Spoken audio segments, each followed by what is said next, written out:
On June 1, 2019, Tracey Smith and her teenage son undertake what was meant to be an exhilarating hike in New Zealand's Nelson Lakes National Park.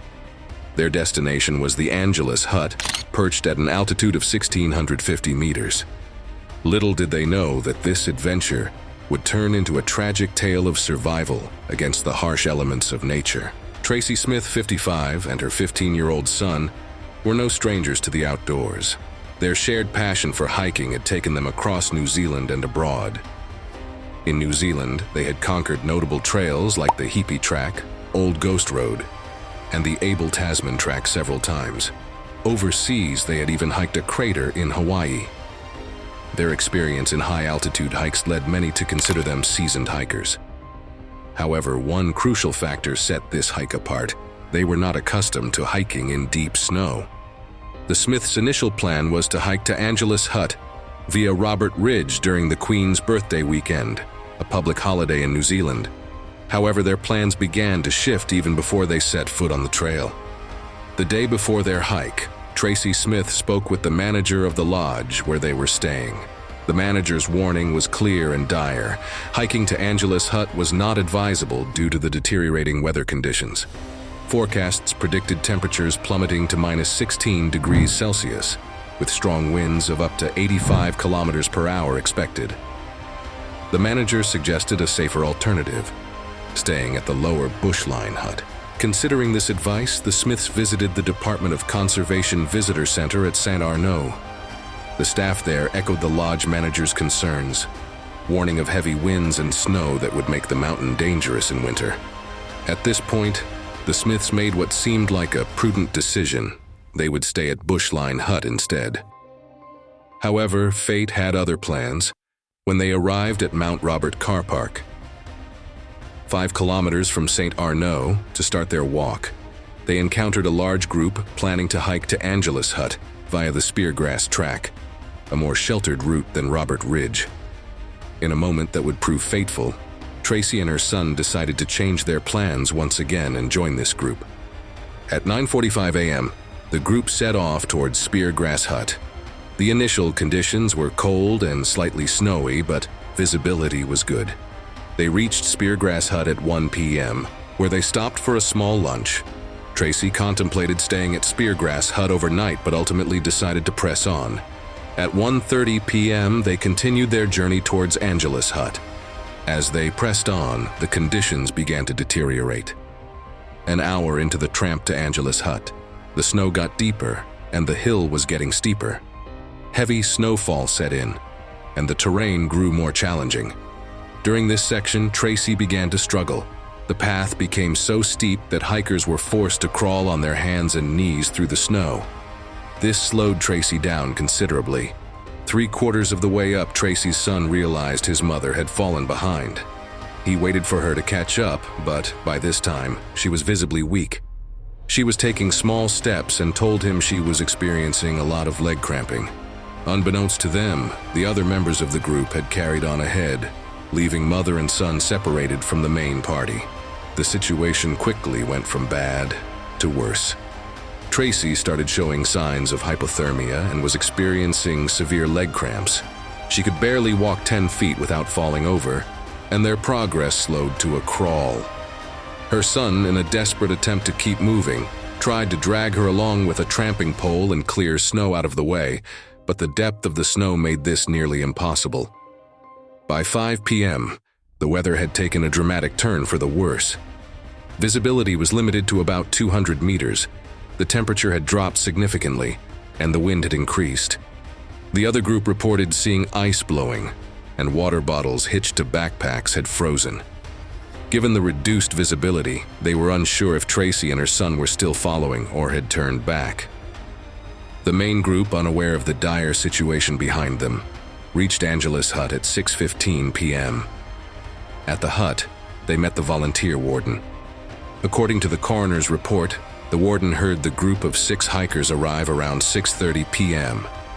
Shortly thereafter, a male from the group sought assistance as one of their group had become cold and dehydrated.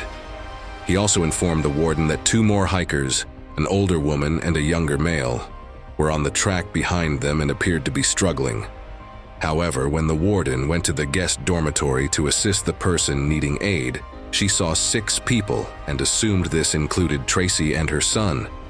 She provided assistance and went back to her accommodation for the night, unaware of the unwinding tragedy outside. Near the top of the ridge, Tracey's son realized his mother had hypothermia. He tried to warm her and help her in various ways, including trying to lift her and removing her pack.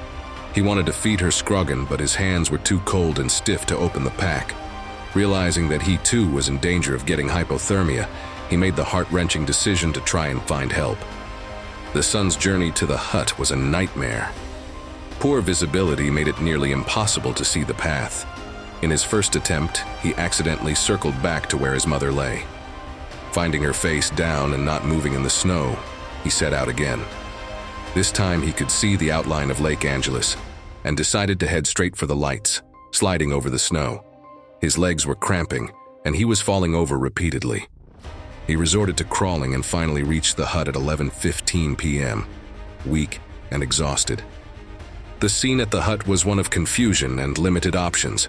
The warden informed them that they could not radio out as other huts were unmanned until 9 a.m. the next morning. With no personal locator beacon available, the only way to contact help would be to activate someone else's emergency beacon. However, the group made the difficult decision not to do so. They were certain by now that Tracey was dead and were concerned about endangering a search and rescue team in the treacherous weather conditions. As dawn broke the next morning, the warden finally made radio contact at 8:45 a.m. with the base camp at Rotoiti. Staff there informed the police, and a rescue helicopter was promptly dispatched to search for Tracey. At 10 a.m., they found her body. She was 10 meters from her pack, and a medic confirmed she was dead at the scene. She had succumbed to hypothermia. The aftermath of the tragedy sparked a thorough investigation. A pathologist later concluded that the cause of death was indeed hypothermia. The coroner's report stated her body was frozen solid, and she was not showing any signs of life.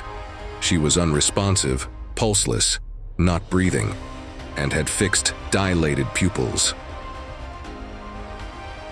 Mountain Safety Council Chief Executive Mike Daisley said, "If any one of those critical decisions had been different, Tracey may have survived." It's often easy to underestimate the importance of seemingly small decisions. There are lots of little things that can be easily overlooked, and when combined, each of these compound the seriousness of the situation. Several factors were identified as contributing to the tragedy. The decision not to bring a personal locator beacon was a critical oversight. Ignoring the advice to avoid Angelus Hut and changing plans at the last minute proved to be a fatal error. Tracey's clothing was found to be inadequate for the severe snow conditions they encountered. A search and rescue officer noted that, while her clothing was of reasonable quality, it was insufficient for the alpine environment. She wore micro-fleece gloves, a light hat, and cotton and thermal layers, but no insulating layer, despite having a down jacket and ski gloves in her pack. The cotton layers, once wet, would have leached heat from her body. Nelson Lake's operations manager John Wotherspoon said, "We have made some changes so that the wardens understand they're not making any decisions as to whether to activate a search. They need to let the police know, and then it's a police decision." New signs were installed on all routes leading to Angelus Hut. These signs pose direct questions to hikers, encouraging them to assess their fatigue and cold levels. The signs read, "Are you tired? Are you cold?